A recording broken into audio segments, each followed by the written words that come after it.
Welcome everyone, I would like to show you how to pair your AirPods 3 with your iPhone. So what you want to do is you just want to make sure that on your iPhone your Bluetooth is on. Once it's on, I want you to open up the lid of your AirPods 3 and move it close to your iPhone. Right here you will see not your AirPods, and you just want to tap on connect, and you can see hold button. So all we need to do is find the back of your AirPods 3, hold the white button, and just keep on holding it down, and eventually it should be recognized. There we go, just like that. You can see connecting, and you see this nice animation, and you can see media control. And what we need to do is just tap on skip right here.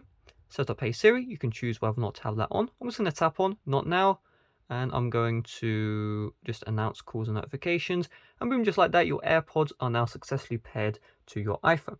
Now, if you want to change some settings, swipe down from the top right to activate Control Center. And if I just take these out of my ear, what you'll be able to do is, if I just long press right here, you can see you can have spatial audio either on or off. There is no transparency mode, noise cancellation on the AirPods 3, so those toggles are not available. Hopefully this video did help you out. If it did, make sure to leave a like, subscribe if you're brand new. Thanks for watching, see you guys later, bye bye.